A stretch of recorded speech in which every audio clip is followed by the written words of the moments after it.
सुप्रभात। हिंदी की कक्षा में आपका स्वागत है। आज का जो हमारा उपविषय रहेगा वो रहेगा कक्षा छठी, रहीम के दोहे।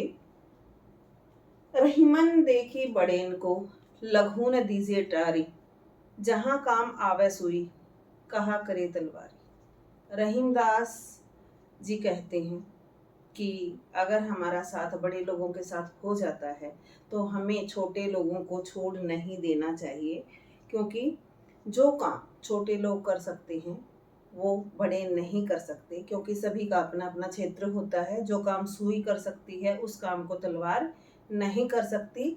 इसलिए हमारे जीवन में प्रत्येक व्यक्ति या वस्तु का अपना स्थान होता है और वो एक दूसरे का स्थान वो नहीं ले सकते।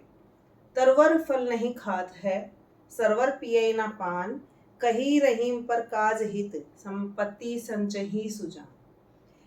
रहीमदास जी कहते हैं जो तरवर है, जो पेड़ है, वो अपने फल को कभी भी नहीं खाता, और ना ही जो सरवर है, सरोवर है, तालाब है, नदियां हैं, वो अपने पानी को स्वयं नहीं पीती। इसी तरह से जो सुजान व्यक्ति होते हैं, जो सज्जन व्यक्ति होते हैं, वो अपने धन का प्रयोग केवल अपने लिए नहीं करते, बल्कि दूसरों की भलाई के लिए भी उसका प्रयोग वो करते हैं। केवल परोपकार की भावना में ही वो उसको अपने धन को लगाते हैं।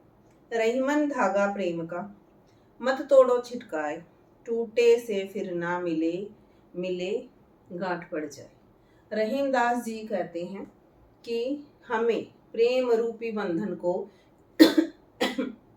चाहे वो बंधन हमारा किसी के साथ हो, भाई बहन का हो, पति पत्नी का हो, किसी का भी हो, उस बंधन को हमें तोड़ना नहीं चाहिए। क्योंकि अगर एक बार प्रेम रूपी बंधन टूट जाता है, उसमें अगर गांठ हम लगाना भी चाहें, उसको जोड़ना भी चाहें, तो उसके अंदर गांठ आ जाती है। ठीक है, तो हमें कभी भी अपने प्रेम संबंधों को तोड़ना नहीं चाहिए, छोड़ना नहीं चाहिए। रहीमन पानी राखिए, बिन पानी सब सून, पानी गए न उबरे, मोती मानुस चून। यहाँ रहीम जी पानी को इज्जत के रूप में, सम्मान के रूप में मानते हैं, और यहाँ पर श्लेष अलंकार है इस लाइन में, पानी गए न उबरे, मोती मानुस चून। तो यहाँ श्लेष अलंकार है। श्लेष होता क्या है? जहाँ एक ही शब्द में, शब्द एक ही होता है, एक ही बार प्रयोग होता है, लेकिन उसके अर्थ कई जगह यूज होते हैं, कई उसके अलग अलग यूज होते हैं, तो वहां श्लेष अलंकार होता है। रहीमदास जी क्या कहते हैं कि हमें अपने इज्जत को, सम्मान को बनाए रखना चाहिए, क्योंकि अगर हमारा सम्मान या इज्जत चली जाती है तो हमारे पास कुछ नहीं रहता। पानी गए ना उबरे, अगर पानी चला गया तो क्या नहीं होगा? मोती नहीं होगा, क्योंकि जो मोती हैं वो पानी में ही मिलते हैं, गहरे पानी में मिलते हैं। ठीक है, मानुष के लिए पानी का क्या मतलब है? हम कहते हैं कि तेरे अंदर इतना ही पानी है, अर्थात तेरी इतनी इज्जत है, तो इसको सम्मान के लिए भी हम लेते हैं। और चून, आटा, जो आटा हम भिगोते हैं, अगर हमारे पास पानी नहीं होगा तो हम उसको कैसे भिगोएंगे? रहीमन विपदाहु भली, जो थोड़े दिन होए, हित अनहित या जगत में, जानी परत सब कोई। रहीमदास जी कहते हैं कि अगर हमारे ऊपर थोड़े दिन के लिए कोई विपदा, कोई संकट या परेशानी आती है तो वो बहुत अच्छा होता है, क्योंकि विपदा के समय में ही, संकट के समय में ही हमें अपने या पराये का आभास होता है। हमें पता चलता है कि कौन हमारा अपना है और कौन हमारे साथ दिखावा करता है। रहीमन जिहवा बावरी, कही गई सरक पताल, आपू तो कहीं भीतर रही, जूती खात कपाल। रहीमदास जी कहते हैं कि जो हमारी जीभ है ना, वो क्या है? बावली है।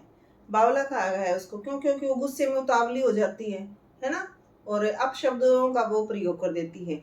अगर ऐसा होता है तो वो तो जीभ बातों बोलकर अंदर चली जाएगी, हमारे मुंह के अंदर चली जाएगी। ठीक है, लेकिन इसके करने का फल किसे मिलता है? हमारे कपाल को, हमारी खोपड़ी को उसका मिलता है। क्योंकि अगर हम किसी के साथ लड़ाई झगड़ा करते हैं, किसी को अपशब्द बोलते हैं, तो उसका जो खामियाजा है या लड़ाई झगड़े का जो कारण होता है वो पिटाई तक आ जाता है, तो उसे हमारा शरीर का जो भाग है, कपाल है, वो ही उसको निर्वाह करते हैं, उसको मतलब उसी को वो झेलना पड़ता है। कही रहीमन संपत्ति सगे, बनत बहुत बहुरीत, विपत्ति कसौटी ते जे कसे ते ही साचे मीत। रहीमदास जी कहते हैं कि संपत्ति हो हमारे पास धन दौलत हो, हमारे पास इतना हो कि बहुत ही ज़्यादा हमारे पास अर्थ हो, धन हो, दौलत हो, तो क्या होता है कि बहुत सारे लोग आ जाते हैं और अपना रिश्तेदारी हमारे साथ निभाना शुरू कर देते हैं, गांठते हैं कि मैं तो तुम्हारा ये हूँ वो हूँ, ठीक है। लेकिन अगर विपत्ति आती है, संकट आता है, परेशानी आती है, और जब कोई हमारे पास आकर कहता है कि मैं तुम्हारी मदद करूंगा, मैं तो तुम्हारा ये रिश्तेदार हूँ, तो उस समय पर जो हमारा साथ देते हैं वही हमारे सच्चे मित्र होते हैं। अर्थात जो हमारा संकट के समय साथ दे वही हमारा सच्चा मित्र है, सखा है, रिश्तेदार है।